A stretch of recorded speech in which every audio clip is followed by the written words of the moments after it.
Pagkarating ko sa bahay, ay tahimik ang buong kabahayan.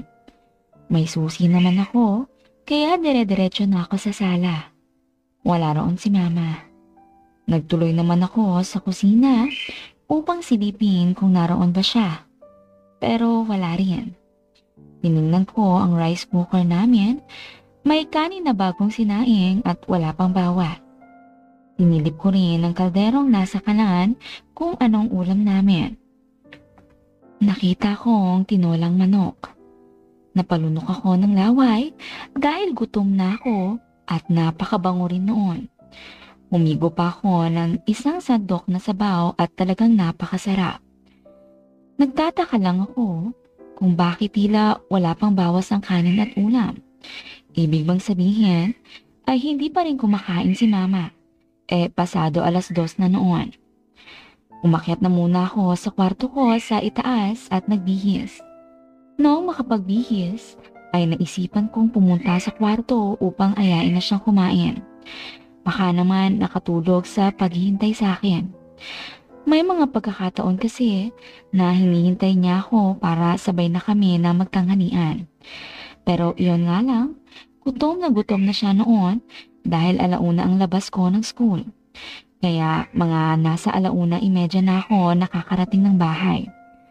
Sa araw na iyon ay galing pa ako sa school supply store, kaya naman 2:00 na iyon pasado. Dahan-dahan akong naglakad papunta sa kwarto ni mama. Pagkarating ko roon sa tapat ng pinto ay pinag-isipan ko muna kung kakatok ba ako o hindi. Baka kasi may ginagawa na naman siyang masayang bagay. Gusto ko siyang makita uli sa ganoong sitwasyon.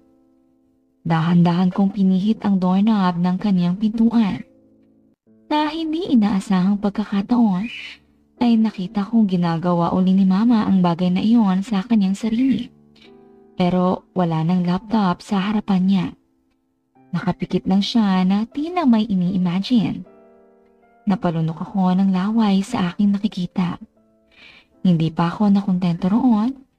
Pumasok ako ng tuluyan sa kwarto at sumandal lang sa dingding sa loob. Kaya naman, kitang-kita ko siya sa ganoong eksena. Hindi niya rin siguro narinig ang mga yabag ko dahil naka-on ang aircon at malakas ang ugong noon. Kaya mas mangingibabaw ang tunog. Hinihingal na si mama at tila kinakapos ng hininga. Umaalon-alon na rin ang katawan niya hanggang sa tuluyan na siyang nangisay.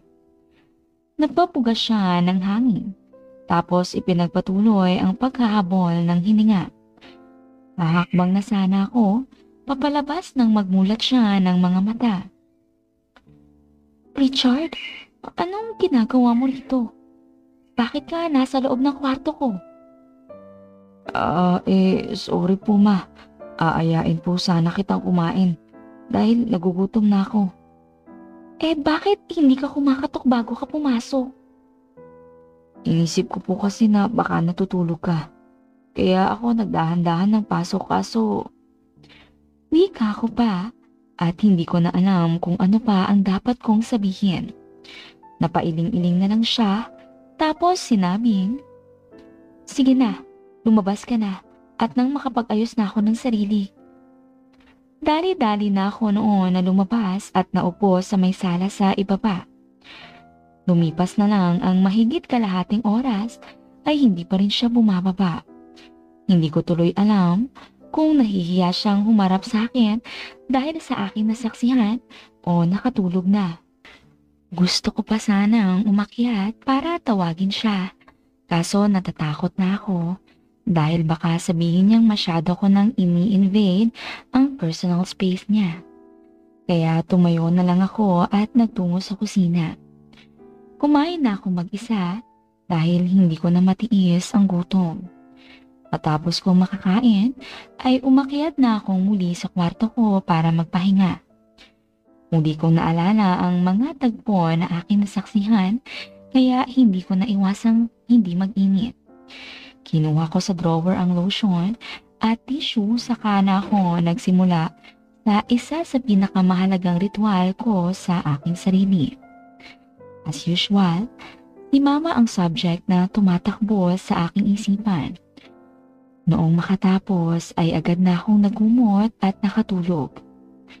Kinahapunan, pasado 5:00 na ako noong magising. Inilagay ko muna sa basurahan ang mga nagamit kong tissue at iniligpit ang bote ng lotion, saka ako bumaba. Pagkarating ko sa baba ay naabutan ko si Mama sa may terrace ng bahay. May katabing tasang may kape at sa tingin ko ay umiiyak dahil paminsan-minsan ko siyang nakikitang humihikbi. Medyo iningayan ko ang aking paglalakad papuntang kusina para alam niyang naroon ako. Pagkarating sa kusina ay nagtimpla ako ng juice tapos gumawa ako ng sandwich na ang palaman ay mayonnaise. Saka ako naglakad papunta sa labas ng bahay at umupo ako sa upuang bakal doon sa may terrace.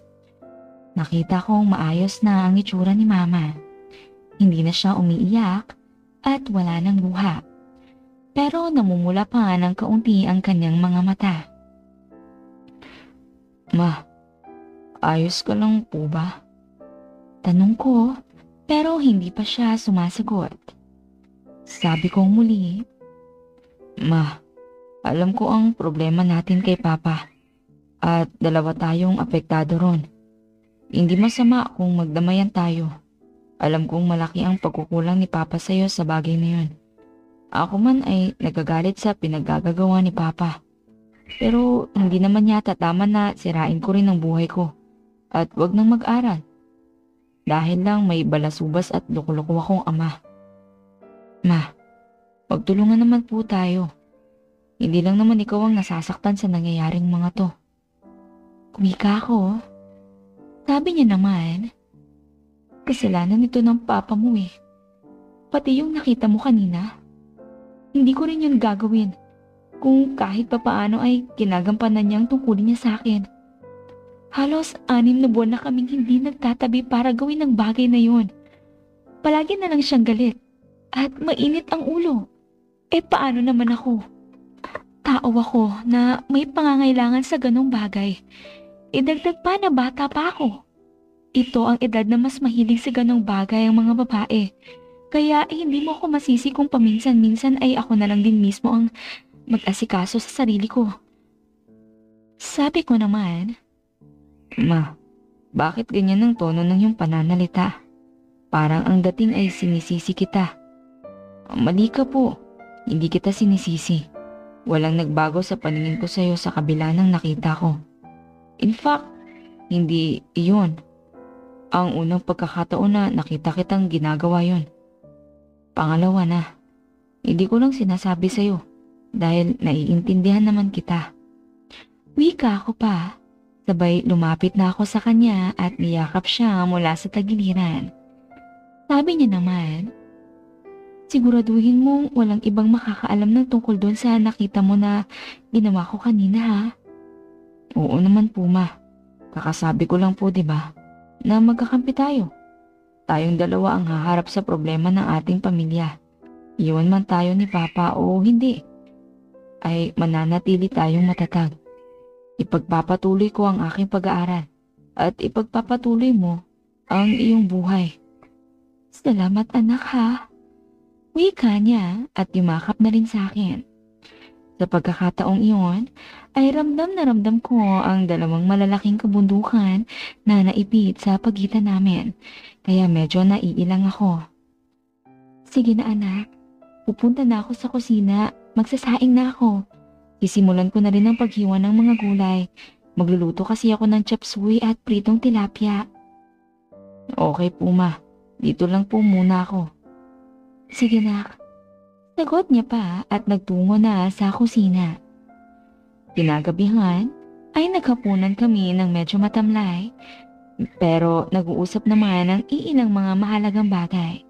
Hindi ko lang din pinipilit si Mama na magsalita o magkwento ng kung ano-ano dahil alam kong may problema nga siya. Lumipas pa ang 2 araw. Pagka-uwi ko sa bahay ay naabutan kong naroon na si Papa. Nagtatalo sila ni Mama. At sa unang pagkakataon, nakita kong nakipagsagutan si Mama kay Papa. Talagang inilabas niya ang kanyang mga hinanakit. Noong makita nilang pumasok ako, ay tumayo si Mama at umakyat sa kwarto nila. Ako naman ay nagtuloy sa pagpunta sa kwarto ko para magbihis. Naririnig ko pa rin ang pagsisikawan nila. Lumabas ako ng silid dahil kailangan ko na kumain. Nagugutom na talaga ako. Pagkatapat ko sa may pintuan ng kwarto nila, ay nakita kong nakabukas iyon ng kaunti. Narinig kong sabi ni Papa, ang bagay na ito lang pala ang pinaghihimutok ng kalooban mo eh. Eh di sige, ibibigay ko sa'yo. Sabi naman ni Mama, ano ba Greg? Nasasaktan ako. Huwag mong gawin yan. Wala ako sumud para sa ganyang bagay. Tumahimik ka kung ayaw mong masaktan. Marahas na ganting sigaw ni Papa. Kaya naman nahikayat akong sumilip sa awang ng pinto. Nakita kong ginagawa ni Papa ang bagay na iyon kay Mama, pero sa marahas na paraan. Parang hinablot lang ng hinablot ni Papa ang mga sagabal ni Mama. Napunit pa nga yata ang pang-ibaba sa lakas ng pagkakahablot. Tapos walang paapaalam. Agad sinalakay ang teritoryo. Nakita ko pang ng gilid ang mga luha ni Mama. Hindi ko alam kung ano ang dapat kong gawin. Dapat ko ba silang awatin o hindi? Kaso paano ako aawat? Napaka-awkward ng senaryo na yon. Unang-una, gawain talaga iyon ng mag-asawa. Pangalawa, iyon talaga ang pangunahing obligasyon ni Papa kay Mama na matagal niya nang hindi nagagawa at alam kong hinahanap-hanap na rin ni Mama. Pangatlo, kasal sila kaya walang masasabing violation roon. Maliban sa masama ang loob ni Mama noong mga oras na yon at sa tingin ko, paminsan ay ginagawa iyon ng mag-asawa kahit masama ang loob nila sa isa't isa. At pagkatapos, iyon gawin ay ayos na sila. Nawawala na ang galit. Iyon ang mga rason kaya hindi ko magawang pasukin sila sa kwarto at awatin. Idagdag pa na kahit 18 taong gulang na ako, mas malaki pa rin naman di hamak ang katawan ni Papa kaysa sa akin. Baka bigla akong bugbugin sa pangingialam ko sa gawain nilang mag-asawa. Kaya nagdesisyon ako na wag nang makialam. Bumaba na lang ako at lumabas ng gate para doon muna tumambay sa tindahan. Hindi ko kayang panoorin na tila inaapi ang sarili kong ina. Lalo pa at alam kong mabuti siyang ina at asawa sa amin ni Papa. Makalipas ang 15 minutos ay nakita kong bumukas ang malaking gate. Inilabas ni Papa ang sasakyan namin at agad umalis. Kaya ako na ang nagsarado ng gate at pumasok na sa bahay. Kailangan ko na talagang kumain dahil gutom na ako. Pero inuna ko munang umakyat para alamin kung buhay pa ba si Mama. Baka kasi napasobra si Papa sa ginagawa niyang kaharasan kay Mama. Noong naroon ako sa tapat ng kanilang kwarto ay nakabukas ng kaunti ang pintuan. Nakita kong nakakumot si Mama at umiiyak. Kaya hindi ko na pinasok. Bumaba na ako at dumiretso sa kusina para makakain. Matapos kong makakain ay pumasok ako sa kwarto ko at natulog. Kahit pa nasaksihan ko kaunti ang ginawa ni Papa kay Mama, ay hindi ako nakaramdam ng init. Mas nangibabaw ang awa ko kay Mama. Nag-aagaw na ang liwanag at dilim noong ako ay magising. Naabutan ko si Mama sa baba na nagluluto. Tahimik lang siya at tila nakayuko palagi. Hanggang sa mahawi kaunti ang kanyang buhok. Doon ko nakita ang pasa sa kanyang pisngi at sugat na pumutok na labi. Ma, sinaktan ka ni Papa? Hayaan mo na to anak. Masyado kong napainit ang ulo ni Papa mo sa mga sinabi ko kaya hindi niya napigilan ang kanyang sarili. Kaya kasalanan ko rin naman to. Ma, kahit anong pang dahilan ay walang karapatan si Papa na saktan ka. Hayaan mo na, nak. Gagaling naman to. Sige na, kumain na tayo. Wika niya, kahit galit na galit ako kay Papa, ay wala naman akong magawa. Nakakainis lang isipin na sa loob mismo ng pamamahay ang karahasan, imbes na pagmamahalan. Hindi ko na lang din ipinakita kay Mama ang galit ko dahil mas lalo lang siyang masasaktan. Maagang natulog noon si Mama. Malamang masama ang pakiramdam dahil sa bugbog na natamo. Kinabukasan ay araw ng Sabado. Pagkababa ko sa kusina ay wala si Mama. Wala pang kahit anong pagkain na nakahanda at hindi iyon normal na nangyayari sa pamamahay namin. Kaya umakyat ako muli at pinuntahan siya sa kanyang silid. Naabutan kong mahimbing pa ang tulog niya. Noong mahawakan ko siya sa balikat, ay halos mapaso ako dahil napakainit niya. Nilalagnat pala. Kaya naman dali-dali akong bumaba at kumuha ng gamot at tubig. Halos hindi na nga makabuka ng mata niya si Mama dahil sa panghihina. Mabuti na lang talaga at araw iyon ng Sabado dahil nasa bahay lang ako. Kung nagkataong weekdays na may pasok ako, hindi ko na iyon malalaman. Dahil pagkagising ay agad na akong naliligo, kakain tapos aalis na. Hindi talaga kami nakikita ni Mama sa umaga. Matapos ko siyang mapainom ng gamot, ay nagluto ako ng crab and corn soup. Pinilit ko siyang higupin iyon at ipartner sa pinainit kong loaf bread. Noong maubos niya ang isang maliit na mangkok ng soup, ay muli na siyang bumalik sa pagtulog. Sa buong Sabado at Linggo ay wala akong ibang ginawa kundi ang mag-alaga lang kay Mama. Mabuti nga noong Linggo ng gabi ay wala na siyang lagnat. Mahina na lang ang kanyang katawan. Kaya noong sumapit ang Lunes ay nakapasok na ako sa eskwela. Ipinagluto ko lang siya ng pagkain para ipapainit niya na lang kapag nagutom siya. Isang linggo ang lumipas na hindi umuwi si Papa sa amin. Ipinagpasalamat ko na rin dahil baka mapilitan akong lumaban sa kanya ng sakitan kapag nagkasagutan kami. Hindi ko kasi makalimutan ang pananakit na ginawa niya kay Mama. Sumapit ang araw ng Sabado.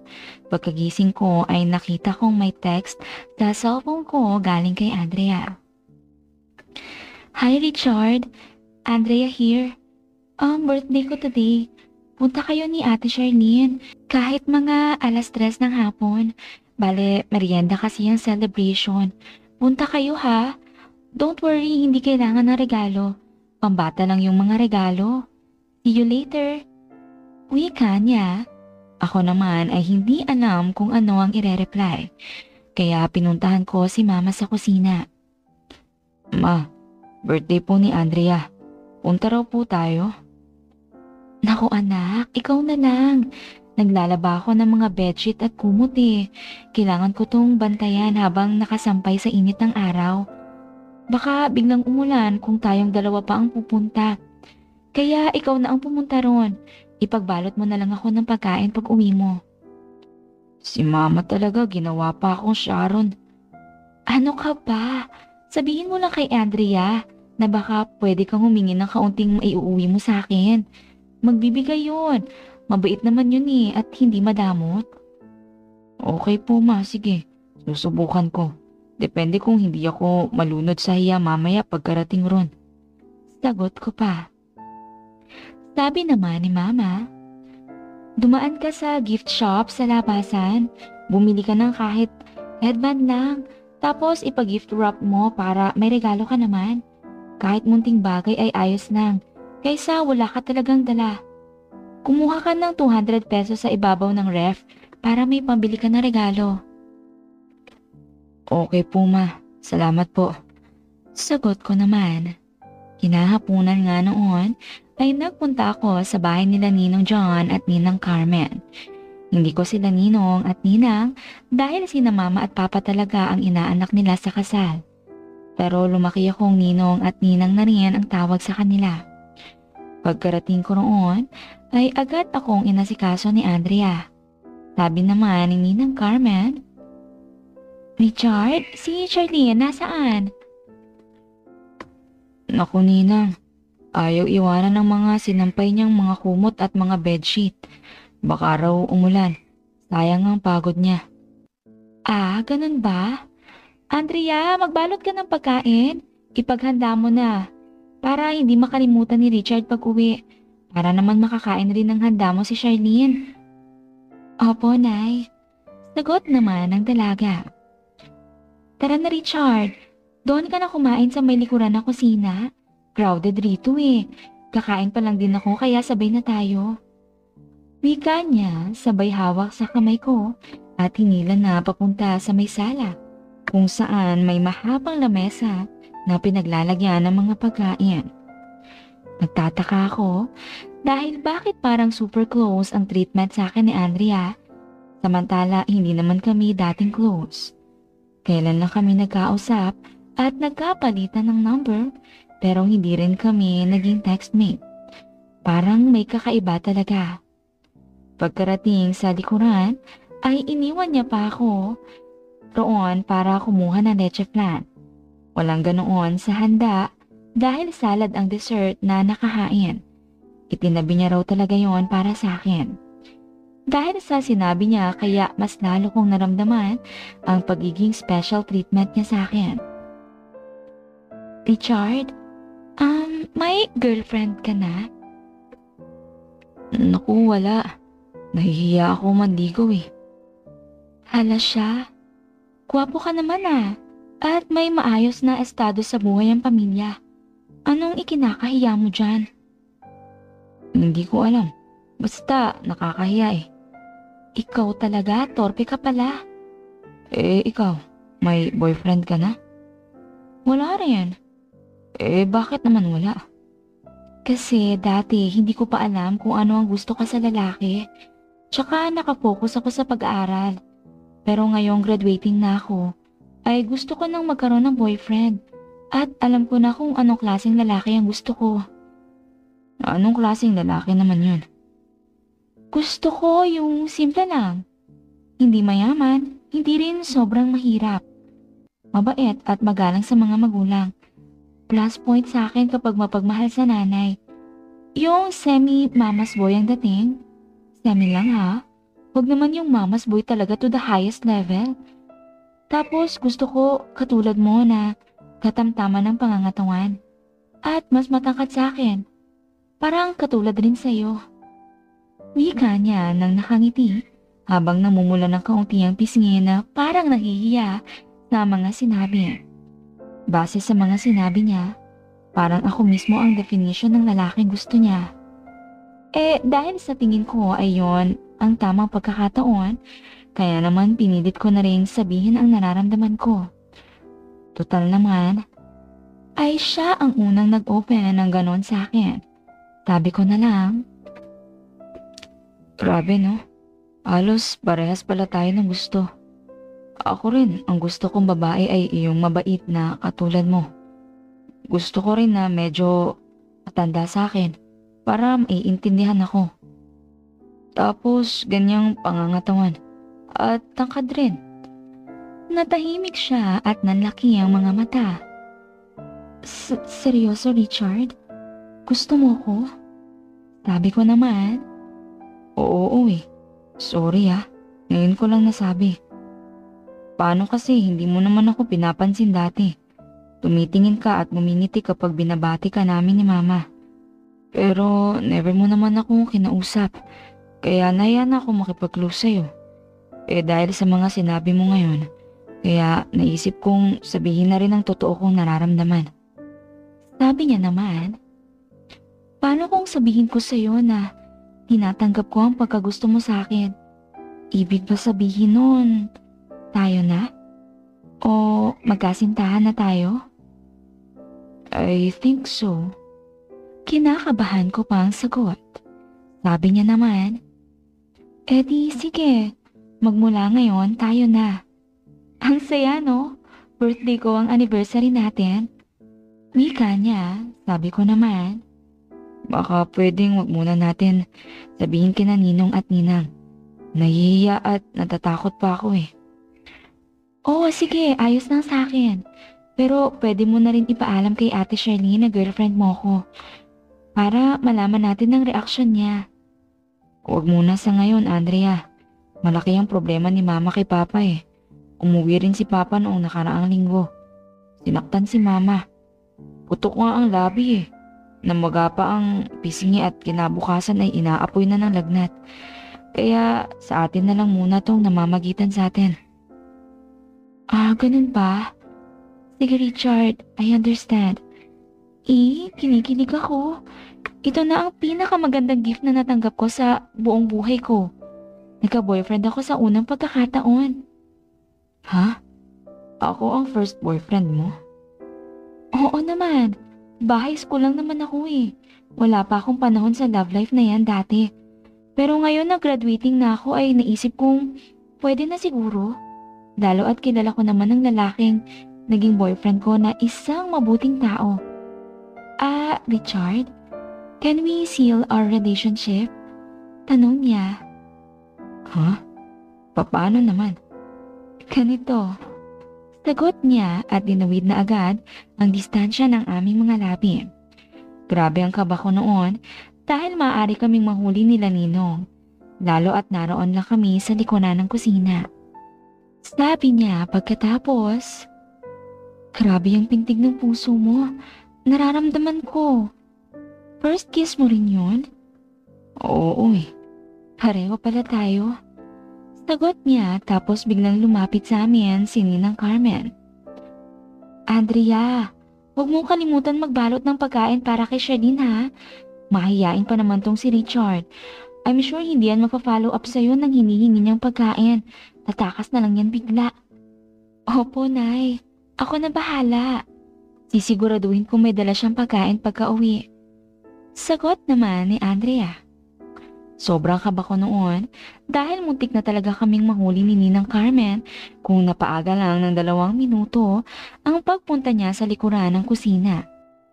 After noon ay nagkwentuhan na kami ng mga bagay-bagay tungkol sa aming mga sarili at kaunting mga rules and regulation ng aming relationship. Pati na schedule kung every kailan kami magkikita.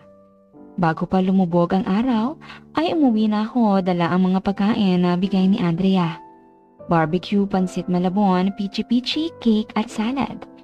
Pagkarating sa bahay, ay kasama ako ulit na kumain dahil marami iyong uwi kong pagkain. Siguro good for 3 persons lang talaga. Tapos inulam namin sa kanin ang barbecue na 6 na stick. Kaya busog na busog rin si Mama after namin kumain. Ayun, my loves. Dito na muna natin puputulin ang kwentong handog sa atin ni Sir Richard. Mag-comment ka naman, my loves, kung gusto mo ang kwentong ito. Kahit yes lang. Alam ko naman yun na gusto mo ang kwento. Huwag rin kalimutan na mag-subscribe, my loves ha. Bye-bye and take care.